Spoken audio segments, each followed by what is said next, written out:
so Max and his team, guys, once again, guys, just full disclosure, we invest in any project that we discuss on our channel. Okay, so just assume that. I have to say it over and over because every time, because each of these videos are going to be cut, so into separate videos. Okay, so the Gladius project, guys, I explained earlier that out of the 1,500 cryptocurrencies out there, we divide the cryptocurrencies into separate buckets. And the bucket that the Gladius project falls into is the distributed computing bucket. Okay, this is basically where people who have unused computers at home can rent out their hardware, their CPU, their RAM, things like that, to any of these projects in the distributed computing bucket. So in this particular project with Gladius, one of the things that we looked at was we have a bias towards young kids who are willing to risk everything to get into the blockchain space, okay? And we also like the young people who are computer science people who understand blockchain technology and are willing to forego their college education to focus on the blockchain engineering, okay? So that shows commitment to the project. In 2014, we interviewed a young kid named Vitalik. I think he was like 19, 20 years old at that time in 2014. And I was very, very impressed with how he spoke to all the other software engineers that were there and all the other computer science students there. So since then, that was a huge win for our team. So we're always looking for these young computer science students who are looking to change the industry in the tech world using the blockchain technology, okay? So the Gladius project, these guys, Max and his team, come from the Maryland, Washington, D.C. area, and they're young computer science students. I think they're like 19 and 20. None of them are old enough to buy alcohol yet, right? So I think that's what their business strategist Jim is there for. I think they bring him around. I think that's what that's for. I don't think that he does talk a lot of good business strategy and has lots of good plans for them. But secretly, I think that's their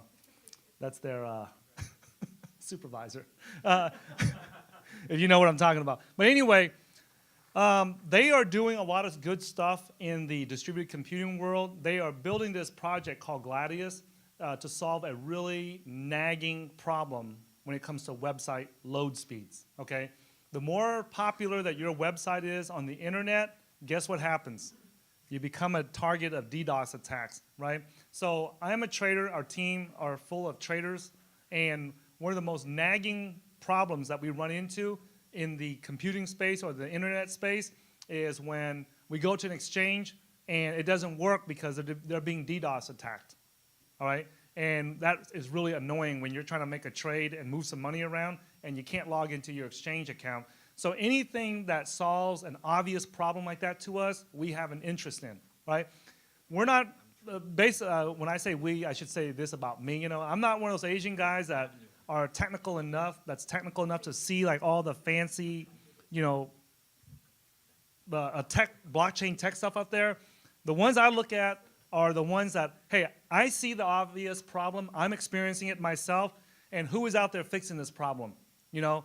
And if it's somebody, if it's a bunch of, you know, older guys that's working on it, or a bunch of young computer science students that are working on it, I tend to favor the younger crowd simply because they don't care, they're willing to take risks, they're willing to take chances, and they're willing to break things to fix it. And those are the people that I tend to like to invest in, okay? So, and that's just my personal suggestion. That's not to be construed as financial advice or investing advice or recommendation whatsoever. Just sharing with you guys what I look at, okay? So, everything good? Okay, all right. Okay, so I met these guys, and one of the things that when we went out there to New York to meet up with them at an event out there, one of the things that I noticed was that most 19-year-olds right now and 20-year-olds, guess what they're doing at home? They're playing video games in mom's basement, and they don't do anything, right? So when I met these guys in New York, one of the things that really inspired me, you know, is because we were in the middle of, we were at this hotel. We met them in the conference in the lobby, and we were chatting and everything, and just to meet up. And we were setting up a time to meet up the following day. And they said, "Hey, man, we got to cut it short because we got to go back to coding." And I looked at my watch, and it was like 12 o'clock at night. Okay, I respect that. I respect the fact that, you know, they're not lazy, they're willing to work. And many times I've left my Skype on at 3 or 4 o'clock in the morning, and I notice that they're on Skype, and I always like to ping people in the middle of the night to see what they're up to, right? And always, you know, when I ping them at 2, 3 o'clock in the morning when I see them on, when I first met these guys, you know, and I ask them, "Hey, what the hell are you doing up at 2 or 3 o'clock in the morning?" And guess what they're doing? Coding, like they should be. You know what I'm saying? Why? Because they agreed, you know, there's a agreement with the public that they're using the public's money to go and build this Gladius project. That's what I want them doing. I don't even want them to sleep, eat, or nothing. Just go code, right? So I know it's a little bit harsh, but that's like the Asian approach, you know.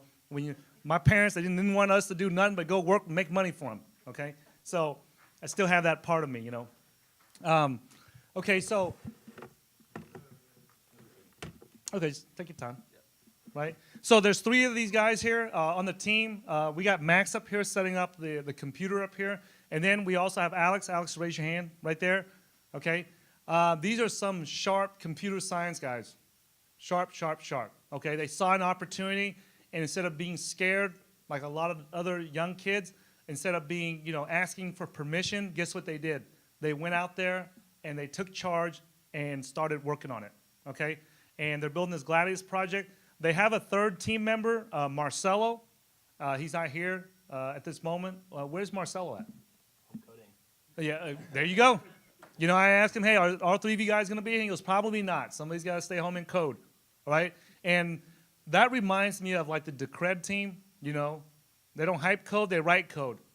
We want projects that are busy writing code, okay? I mean, it's okay to come out here and talk to an audience about their project and stuff, but spend the rest of your time coding, all right? So you got it? Yep. Okay. Test. All right. All right, so everybody give a welcome to Max up here, guys, as he talks about it. I invite you guys to do this, guys. We're going to have a recording of this on our site, you know. I invite you guys to share, especially this video. If you guys see a bunch of 19, 20-year-olds goofing off and wasting their life, right? I want to invite you guys to share this video with them. One of the reasons why I invited them to come down here to share what they've been doing to revolutionize the DDoS industry is because I am tired of seeing some of these kids at home goofing off, guys. I came from an Asian background, and my parents cracked the whip on us. We were working. I pretty much worked 2 jobs every day of my life growing up. And I see some of these kids, they're just goofing off doing nothing. It makes me sick sometimes that they live in such a great country where there's people starving and not having opportunities like we do in America, and they're not taking advantage of it. And these guys here, they're living near Washington, D.C., and the minute they saw this blockchain opportunity, they jumped on it. And more than just them sharing the blockchain tech that they're building with Gladius, is that fitting on the screen correctly? Yeah, okay. No problem. All right. One of the things that I want people that are watching at home to see is I want them to be inspired, guys. We need more people like this. We need more young people that see opportunities like this in the tech world and take advantage of it. We need people that the blockchain industry is booming. We need more people to come into this, young people to come into this industry. We don't need more people trying to play sports and do that. We need more people doing this. This is what America needs to have a stronger country. We need young people that are willing to take chances and build new technology to make America great.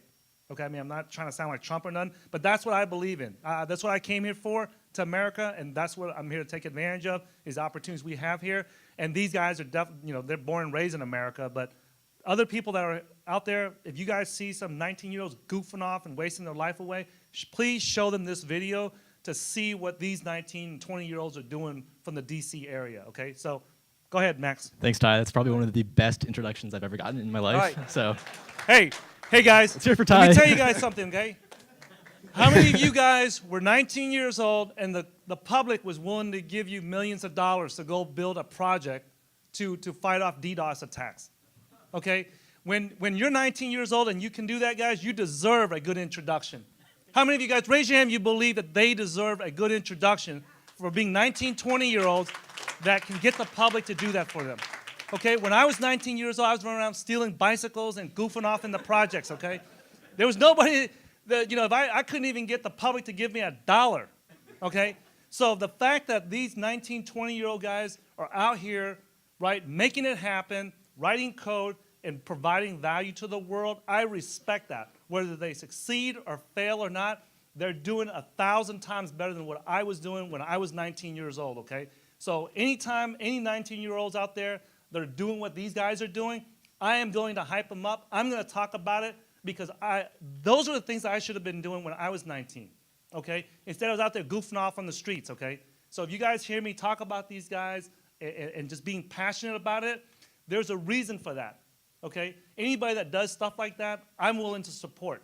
I don't care what the project is. If you're 19 years old and you want to go out there and take the risk, get out of college and go build something that you believe in with your classmates, your teammates, and they're computer science students, they see new blockchain technology evolving, and they jump on it and take advantage of it, I'm going to support that.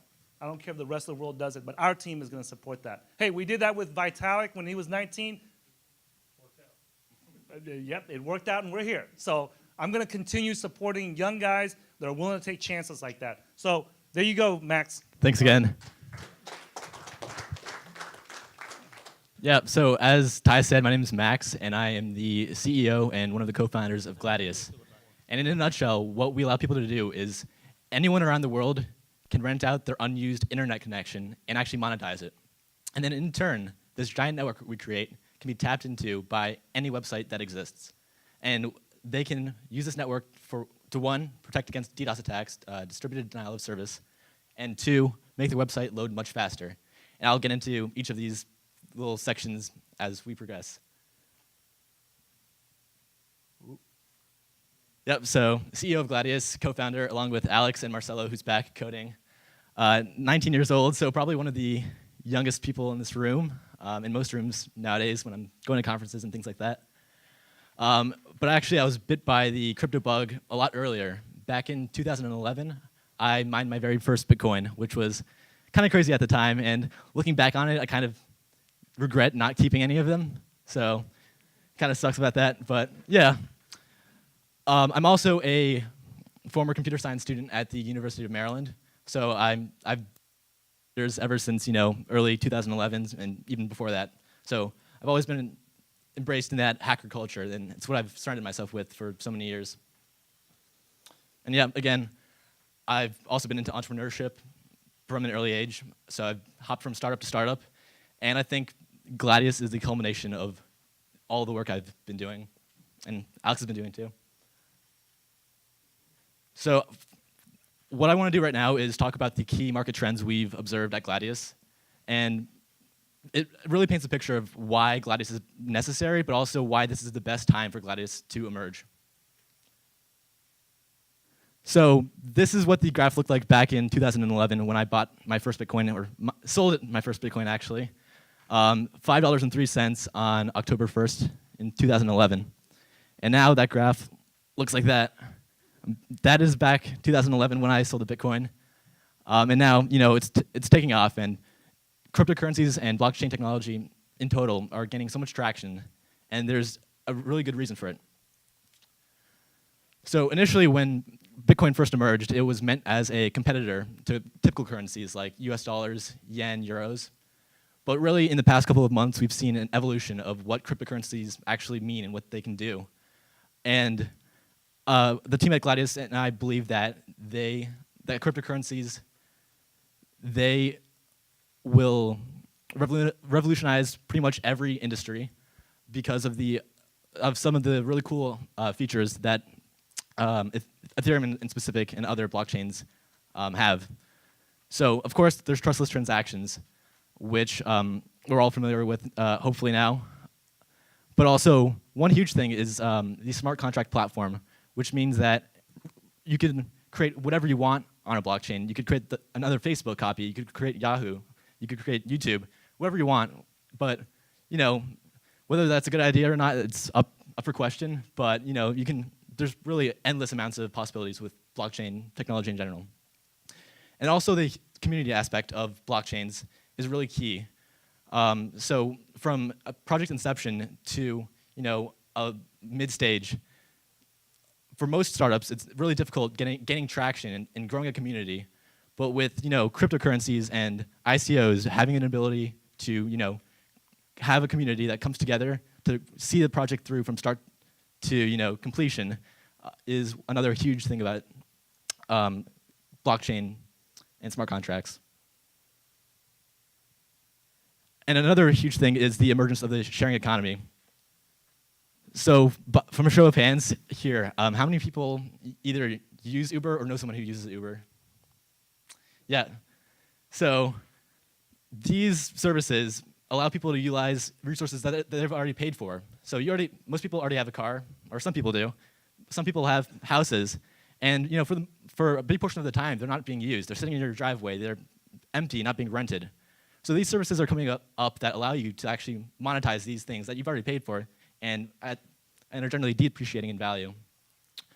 And so we're doing the same thing with Gladius. Most people here have an internet connection at home, typical Verizon, CenturyLink, Comcast, things like that. But for 8 hours a day, you're sleeping. 8 hours a day, you're at work. So that's 16 hours a day where you're not on that computer or you're not on that internet connection, which is 2/3 of it going to waste, and you're paying for 24/7 connection. So there's a huge potential if you can tap into this, the bandwidth and the internet connection to utilize it for good, and that's what we allow with Gladius. And so another big point here is that when you have a sharing economy, it drives prices down. So with Uber, it kind of upended the taxi industry, allowing for much better margins, and it allowed people to compete better with taxis and whatnot. And so that's what we aim to do with the current DDoS protection and CDN industries. Prices are crazy. It can range anywhere from $2,000 a month all the way to millions. I know one of our competitors was offering an ICO deal for $5,000 a month in protection, which is kind of insane. Since you may only be hit once or twice, you shouldn't be paying for the protection. You should not be paying for the protection if you're not being attacked. And so that's kind of what we allow as well. And then again, the power of decentralization. So with a decentralized network, it's a very different paradigm than current solutions to this problem. So what DDoS mitigation companies do right now is they have these large centralized servers around the world. And if one of these gets taken down, all of the websites under them are greatly affected.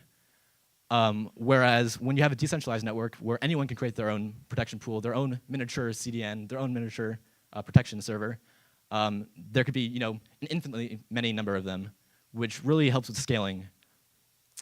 A big thing also is that the costs for running these large centralized servers are really, really large. So the power, the cooling, and space that these companies have to pay for are the main cost now, because the price for computation power and for bandwidth is decreasing every year, but the power or the cost of these other resources, the power, space, and cooling, they're either staying the same or actually increasing. So our idea is that anyone can create their own and use their resources that they already pay for, rather than having to create huge data centers around the world. And then we have the rise in cybercrime, and this is a pretty big topic, and there's a cool little visualization of what a DDoS attack kind of looks like. But essentially, for those of you who don't know, DDoS attacks are when a website is bombarded by lots of traffic. So typically, websites can handle a certain number of visitors, but when that number is multiplied 100, 1,000-fold, that website can't handle the sheer volume. And so what happens is that these sites go down. And so, as Ty mentioned, a big thing in the crypto space is exchanges. They're getting hit by these attacks, and 1 hour down could be millions of dollars. So it's a really real problem. And 10 years ago, in boardrooms and just in companies in general, cybercrime was treated as a technical issue. And I think nowadays people are seeing, as these attacks get more and more common and the dollar value of the damages increase, that it's no longer a technical issue, it's a business issue. So these boardrooms, they realize this now, and we've been talking to many companies that have realized that their livelihoods could be completely wiped away in a matter of clicks. Another thing about DDoS attacks also is that they're really easy to commence. So anyone with an internet connection can pay $5 to access a botnet for 30 seconds to hours. So it's really a matter of clicks, and then you can take down a website, which kind of sucks. Yeah, and so these are just some of the websites that got taken down in the past. I'm sure many of you have visited these. And so, with a site like Netflix, if it goes down, people can't register, people can't watch videos, they get upset. So there's the brand damage that, if Sony or PlayStation, they got hit by dozens of DDoS attacks and, from 2012 onwards, and the consumer trust was shaken by what happened. And also the monetary damages too. And that I'll have some stats on that, I think, here. Yeah, so in 2016, there were 300,000 DDoS attacks, which is a really, really big number. And per attack, it was averaged that each one cost $500,000. So just multiplying those, you can see that the total number of damages was over $150 billion. So it's a really severe impact of these attacks. And so I'd like to introduce you to Gladius. And so, as I said, we allow anyone to monetize their unused internet connection at home. And so one cool thing we have is on our website, actually, you can calculate a rough approximation of how much you can actually earn.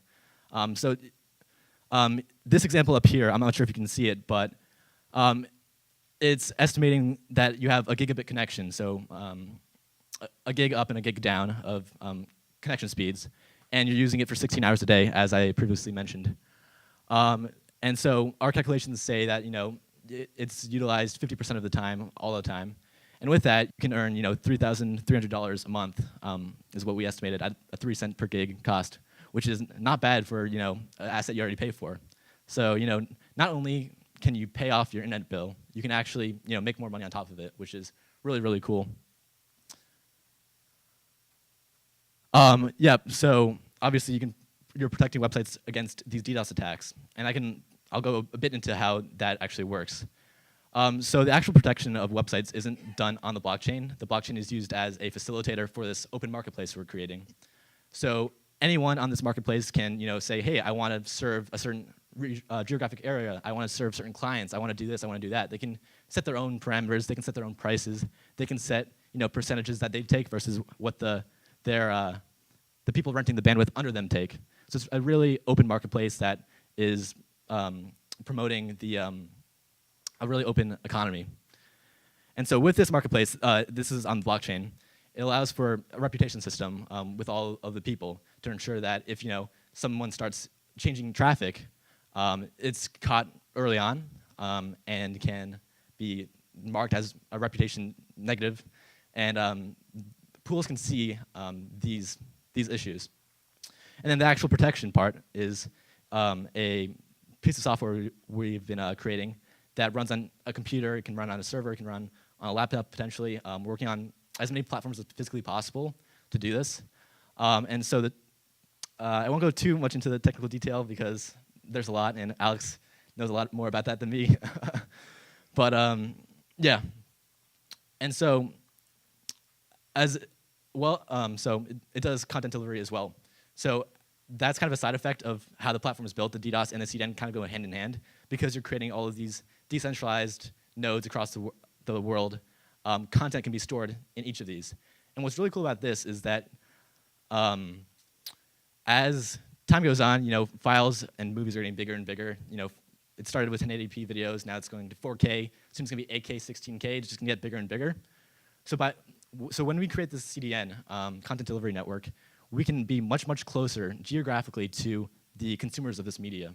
meaning that if you're in Texas and you want to visit a site in China, for example, you might be pinging a server in California, whereas with Gladius, you could potentially be getting that content from your next door neighbor. So they could be hosting the files and the media that you're trying to get, which means that the load speeds are actually much, much faster because data has to travel through the internet lines. So a bit more about us as a company. We were founded in April 2017, me and the other two co-founders. And it actually started out of our dorm room at the time, which is kind of cool. But after the community took us up and saw the potential with what we were doing, we outgrew that space relatively quickly and are now based in Washington, D.C. And as I've talked about, our main focuses are both DDoS mitigation and content acceleration and delivery. The market sizes. DDoS is a really big issue, as many of you have probably experienced with exchanges and whatever. It's predicted to be 2.2 billion by 2021, which is pretty big, and there's no real signs of slowing down. And then content delivery also, it's estimated to be $30.9 billion, so it's much, much larger, but I think we at Gladius, we believe that these two issues are kind of complementary, and when we can tackle one, we can tackle both, and solve two issues at the same time. Yep, and so our software is fully open sourced.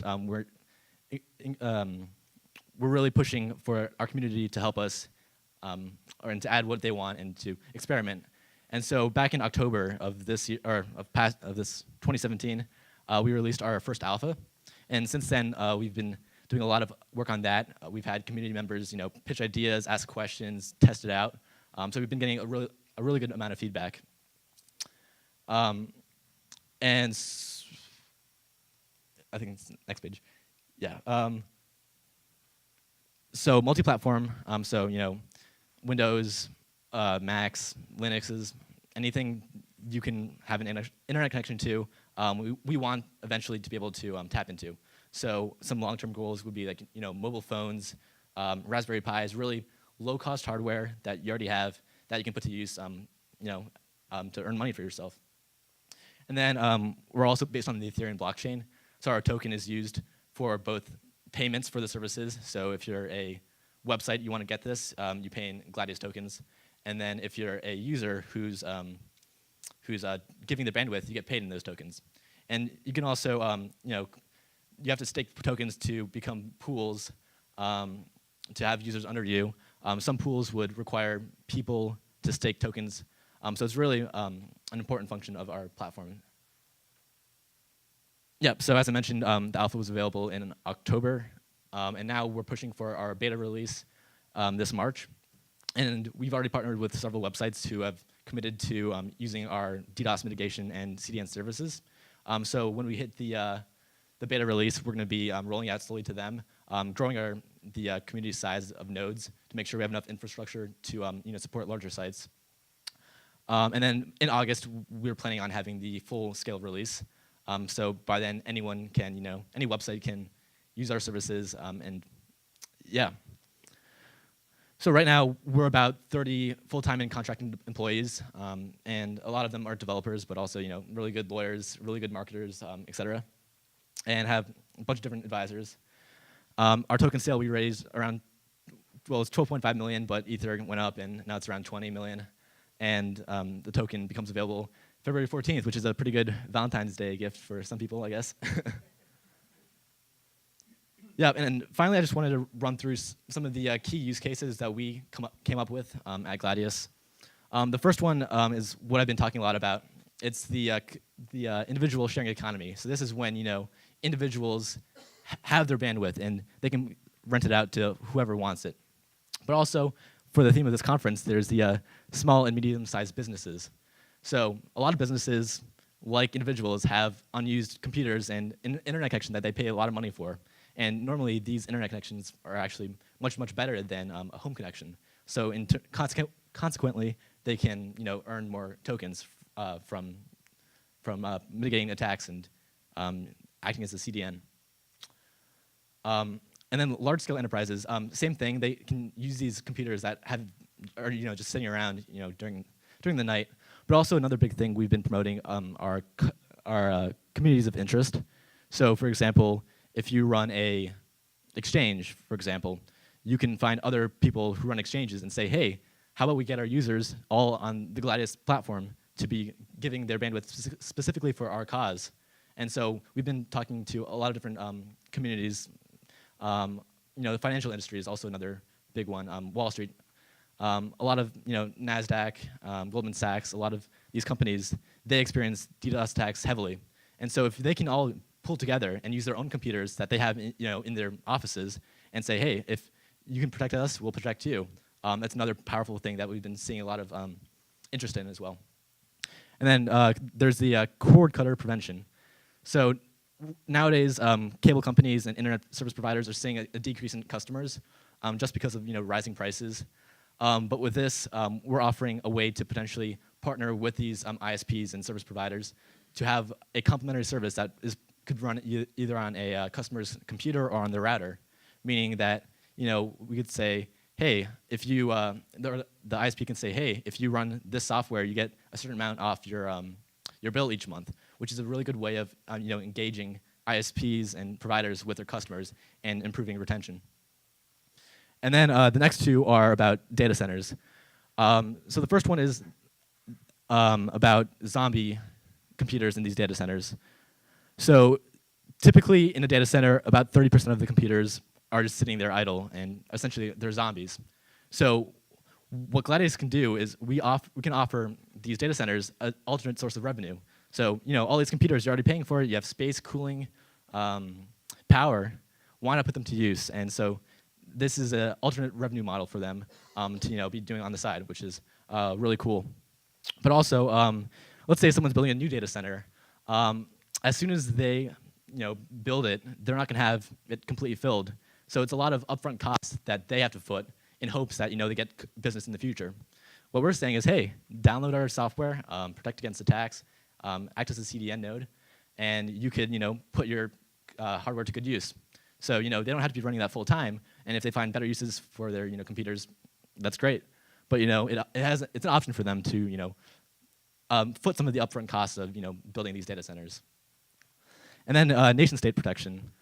So because our software is completely decentralized, we can have DDoS protection nodes in key locations. So either by transatlantic cables or any key locations that governments think are important to have really close connection to, they can do that with this. And then finally, for people who are more technically minded, there's also cord and herd pod utilization, which is hardware that is typically used in data centers that have certain applications on them. And so we're saying, hey, if you already have these, you could load our software onto it and have it as another application. So overall, some really cool different applications and uses for Gladius.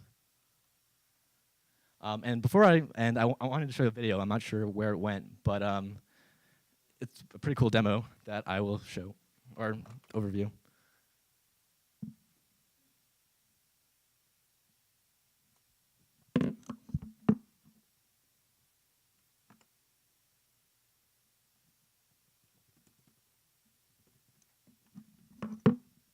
That's our website, by the way, so if you want to visit, gladius.io.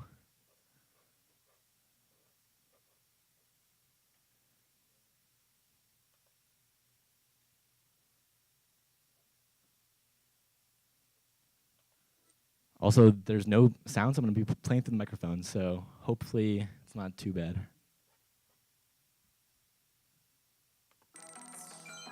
Denial of service attacks are a security nightmare. Every year, we see a dramatic rise in DDoS attacks. Why? Because unlike other hacking techniques, DDoS attacks are relatively simple, yet devastating. DDoS attack tools are widely available, so even an unskilled hacker can bring down a website.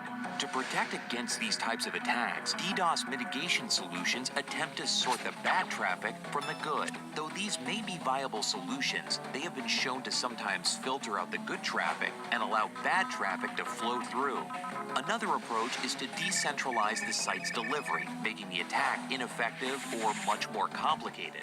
Although this approach is relatively effective, commercial content delivery networks are extremely expensive, and without proper protection, they remain potentially vulnerable to some of the more sophisticated DDoS attacks. But what if you could have a decentralized delivery network that features a DDoS mitigation technology and is available at an affordable cost? Meet Gladius. Gladius combines peer-to-peer, DDoS protection, and Ethereum blockchain technologies to form the ultimate content delivery and DDoS protection network. Gladius offers faster content delivery and increased protection at an affordable cost. Let's see how it works. Individuals from around the world will download the Gladius desktop client and start renting out their unused bandwidth and computation power to earn Gladius tokens that are worth money. And instead of paying huge CDN and security subscription fees, websites can tap into these pools of users to make their site load faster and become resilient to DDoS attackers. So, the unused bandwidth becomes the currency to empower security and speed through the internet. By creating localized pools of independent nodes, sites can cache their content close to users. When a site is under attack, these requests are routed to the many unique nodes that will individually scrape and verify to let only trusted connections in and leave bad ones out. It's a win for everyone. Individuals can make money from their unused bandwidth, while website owners can both accelerate and safeguard their websites. By leveraging the power of a global decentralized network community, Gladius is revolutionizing the world of content delivery and cybersecurity. Join the revolution. And that's Gladius.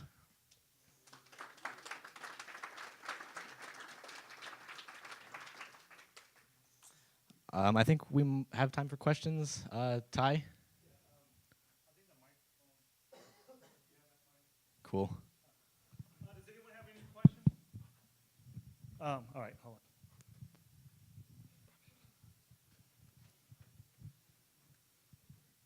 Hey, could you pull up your website or the Yeah. Yeah, wow. So you're aware of Krebs on security when they got hit in 2016 with the Mariah botnet, right? Yep. So Cloudflare actually dropped them, and then he had to go with Google and in their free journalist platform. But how are you competing against Cloudflare if they're not even able to support that traffic with the largest botnet ever created? Yeah, definitely. With Cloudflare, being centralized, they can only have so much, hardware and capacity. Whereas, and as you stated, it can be taken down with the Mirai botnet. With Gladius, though, it's pretty much infinitely scalable. So, as we see more people joining, the network will get large enough to actually handle these types of attacks. And so, pools can spill over the bandwidth to other pools. And, so initially, obviously, we can't handle that much traffic. But, as time passes and we have more people joining the platform, we're hoping that we can, handle these types of attacks. And that actually leads me to my next question. So your software is open source, right? Yep. So what if someone reverse engineered it to create their own botnet on your own software? I think Alex wants to answer some of these. Yeah, so the way that it works is, it's a DNS. Everyone can hear me? Cool. So it's DNS, right? So it's pretty hard to set up your own botnet. Even if they're not really reverse engineering it either. The code's open source, it's public. They wouldn't be able to get access to people's computers because, you'd have to, actually do a smart contract function to, sell your resources that way. So it's a little bit more challenging. You'd have to convince people to join your pool, and you'd have to actually pay them. It'd probably be significantly more expensive than just, hacking people's computers. So even if someone was able to infect it via browser, they wouldn't be able to get in and then... Do you mean via the computer? I mean, They could, but they wouldn't have access to other nodes. So it'd just be the same way as going after, a regular computer through a drive-by or something. Okay.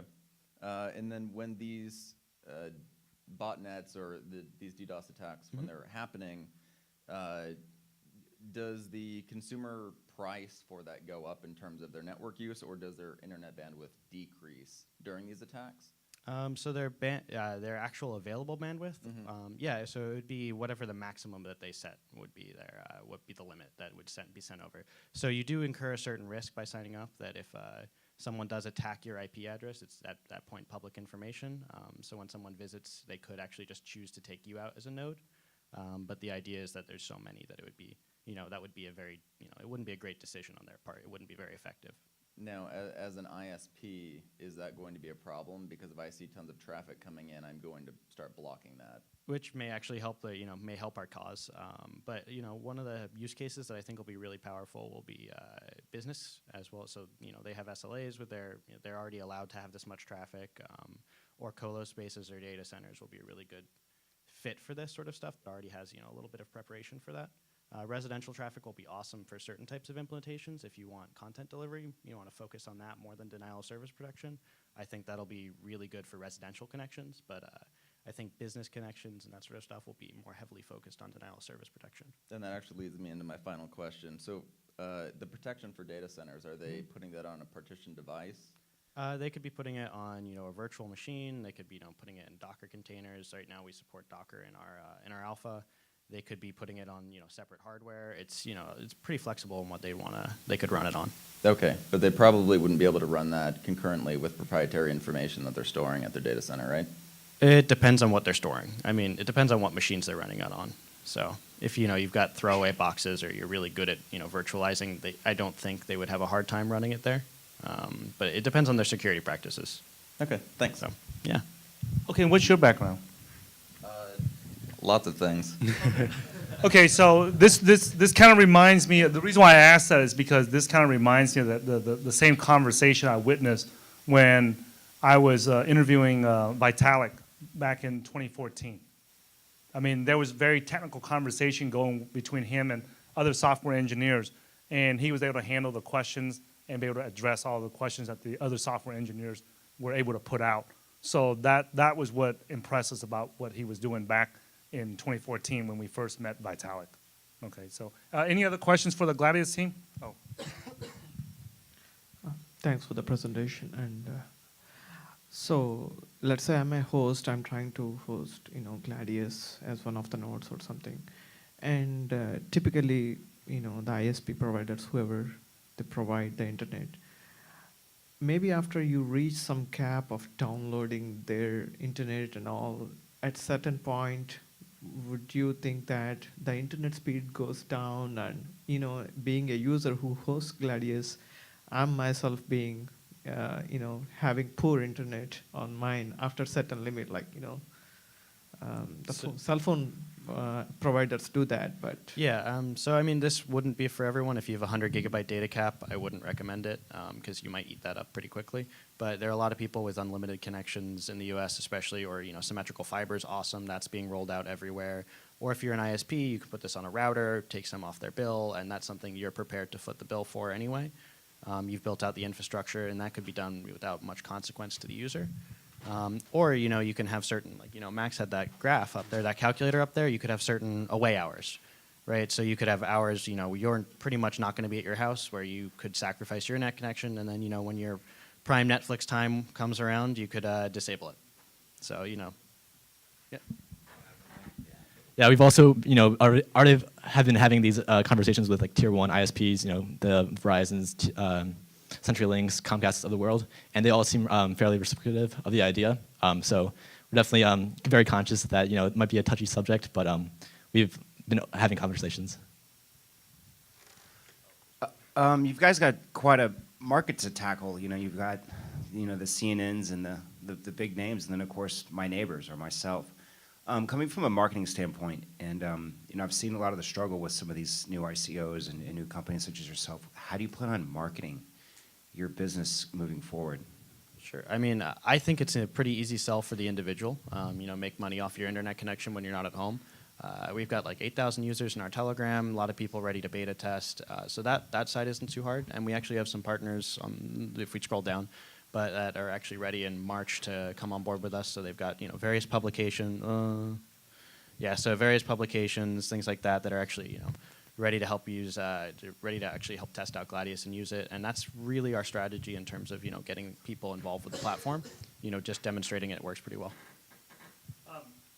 Oh, Jim's got a question. I don't have any questions. Oh, I don't have okay. any questions.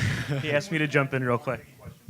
So I think from the marketing standpoint, as Alex just alluded to, from the individual perspective, I think it's almost self-explanatory why you'd want to join, right? But we're going to focus on 4 key verticals coming out the gate because clearly we're a smaller team. You only have so many resources. But inevitably, it's going to be the tier 1 service providers. We were was just alluded to. We're already talking to a few of them. On top of that, it'll be the cable providers, like the Comcast, the folks along those lines.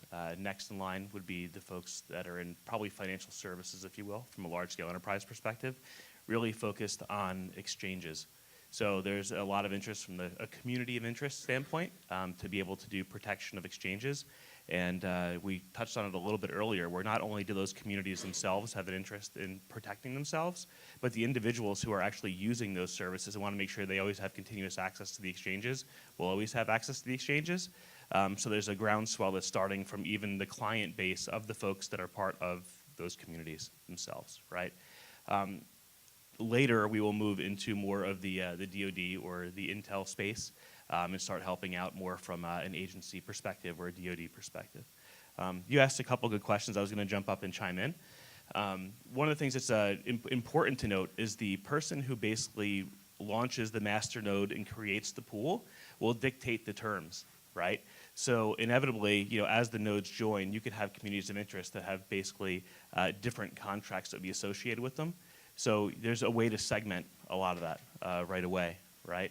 I'm trying to think back to a couple of other questions that you have. Maybe you and I can sync up a little bit after this, because there's a lot more that we can probably jump into, for sure. Let me borrow the mic. I'm ready here. I'll run Let's give it to, let me get a deep first real quick. He had it next. This is just a real simple question, but I'm thinking, okay, so if the demand to host websites and stuff like that, is there going to need to be a ratio for, okay, maybe there's too much website traffic that needs to be hosted and not enough hardware being supplied? Would that ever be an issue? Yeah, but so it's a marketplace, right? So if if a pool couldn't support that much traffic, they have an incentive to not do that because they would, service would be degraded for other people in the pool. So the pool can delegate, say, okay, we're capped out. Yeah, they don't have to accept everyone. It's like an Okay. application process. Okay. You have to sign up. Stuff gets encrypted off chain and then sent over a smart contract function. They can decrypt it and get some information about your website name, DNS records, that sort of stuff, and then they can update their own infrastructure if they think they want to actually have you on board as a client. Okay, sounds good, thanks. Yep. There's a couple back there. Let me get Steven here real quick. So one of the interesting challenges in these networks, we looked at stuff like this in doing data casting in the media space back in the early 2000s, is whether the cable operator really actually has the bandwidth you perceive they have. Because when you look at the actual layout of a cable architecture network, they're already taking advantage of the fact that that the endpoints aren't consuming the level of bandwidth that they're that they claim to be servicing. So if you go into a neighborhood and you try and service, a gigabit per second out of more than a few homes at the same time, the bandwidth just doesn't exist. And so the underlying premise works great at the beginning, but on scale, the networks probably shut you off because they're not interested in having $3,000 worth of bandwidth generated off of a home value connection. Yeah, so there's no doubt about it, right? But one of the things that's really interesting right now, we touched upon it super briefly, and we can get into a lot of the technical details all day, but cable companies are re-architecting their networks today. You're really constrained by the limitations of coax and distance limitations, things along those lines. In a lot of cases, it's either being replaced by fiber, at least fiber to the home in some cases, like Verizon is a great example of that, right? Google Fiber is a great example of that. There's some locales for like AT&T that are okay with that. And if you start looking at folks like Comcast, they've done at least fiber to the head end and either coax, out to the home. In some cases, they're even going deeper. One of the projects that's up there was called HERD, H-E-R-D, and you guys can go look that up. But it's called Head-End Re-Architected as a Data Center. And the idea is to basically roll out a whole bunch of commodity hardware out to the head ends at a minimum, and then just basically service these other locales just using basically virtual machines that have all the software that are based in them. But inevitably, they're being added more bandwidth out to each one of the individual homes. Because they're looking to move some of that functionality out either onto set-top boxes like somebody else earlier was alluding to, or even to the home routers. So more and more capacity is being added out to each individual user every day. But the one constraint that you're alluding to is there are some providers that are out there that will provide you a symmetrical connection both up and down. So if you have a gigabit up, you might have a gigabit down, right? Those are like perfect situations for locations like this, right? The flip side is you're going to have some that have asymmetric connections where you'll have a download speed that is much higher than your upload speed, right? Those would be less conducive to making as much money in one of these situations, right? Now, the flip side, which we haven't really talked about, is you may have somebody that actually provides fiber out to the home and you only pay for a 50 meg up, 50 meg down connection as an example. But the line itself is capable of far more than that, right? So inevitably, you have two edges of the sword, if you want to call it here, right? The individual consumer may want to run, a node from their own computer on their desktop, or you may have the internet service provider who wants to run a virtual machine on your home router, and whatever excess capacity that's on that or bandwidth is available to that line, you may never take a hit on your internet connection, even if that particular router is being used, because they could have carved out two VLANs, one for you and one for the home router itself that just runs the Gladius node, and they would be monetizing basically the ability to offset an attack or help mitigate it by increasing their surface area as broadly as they possibly could, right? So there's a couple ways to play that, and it really depends on the individual company, how they've architected their network, how they connect to the individual user, and what their intent is to do this as well. So have you engaged with any of the ISPs on that sort of architectural type Yes. model today? Because it strikes me that unless the community network, like a college campus would be a great example of where you have enterprise Wi-Fi on campus, where if you ran a CDN within the campus network, you'd have a lot of peer-to-peer performance that'd be really quite incredible. But you get into a neighborhood, it's interesting to see whether the neighborhood is actually serving each other or it makes sense to actually move that content, the CDN, up into the head end. Yeah, I mean, So it'll definitely be serving the whole hierarchical. You'll network. have, content that would reside either, within an individual user's home, right? It could be at the head end, or it could be actually fulfilled from a data center, or it could be fulfilled somewhere far more centralized in a different, location altogether, right? But all these networks are built hierarchically, and where different things are placed just depends on where the traffic patterns, traffic demands go. One thing that's driving more content out to the edge is with the advent of like virtual reality and augmented reality. You can't quite service your customer the same way because the customer experience isn't very good. So a great example of a project that's out there, is TIP, which was run by Facebook, which is the Telecom Infra Project. And the idea behind that was as they were doing their own testing for AR and VR related applications, you couldn't serve the content from somewhere like in the middle of the country out to the edge of the country. So you're seeing the data centers and data center-like content is being pushed further and further out to the edge to make sure you're not seeing jittery video and you're not having your applications lock up as you try to use them, because they know if that starts to happen, they'll never get the user demand that they want or the market penetration for their applications. So more and more content, more and more bandwidth, more and more stuff is moving out to the edge, and it'll have to be facilitated in some way. So one last question: How are you addressing the content integrity side so that I don't have replacement content within the aspects of the network? Is one of the interesting challenges in those devices. Yeah, sure. So there's a couple ways you can architect that. You can either have the nodes sitting as content sources, and then you can inject stuff into the browser from a master node perspective that can verify the hash of the file. Or if you're sitting at the edge, you can do some sort of consensus verification, which is what we're working on now, where nodes check in on other nodes, and because we use the blockchain as the communication protocol, they really don't know the IP addresses of other nodes in the network, so they can't differentiate that from regular content, or from regular traffic, rather. And then by doing some sort of consensus protocol that way, you can actually verify that they're likely serving the correct traffic. And then also by having economic incentives when a node signs up, by staking something, some non-trivial amount of Gladius tokens, you've actually given them an incentive to do the right thing that way as well. I have a question. Now that I've actually seen you guys present this, and I have 5 seconds to think about it. Can somebody talk through the SSL nightmare that's going on here? Yeah. So what we're planning on doing for SSL is actually having, at the master node level, because we do content verification, like I just alluded to, we can inject some JavaScript to verify that the edge node is using the correct certificate and they're not forging any certificates or anything like that. So you can verify that they're actually proxying traffic through. Right. So, but how do you, ferry in and out IP addresses that are not part of that domain, right? Or is that not how this works? Do you mean, oh, you're talking about the SSL stuff. Right. It's a little bit more challenging. You can update those relatively quickly, but it's obviously why there's an application process when you sign up on the blockchain, because you can't just have nodes keep continually coming online.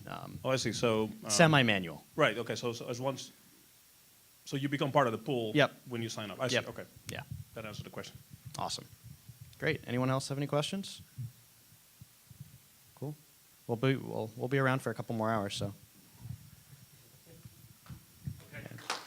All right, guys.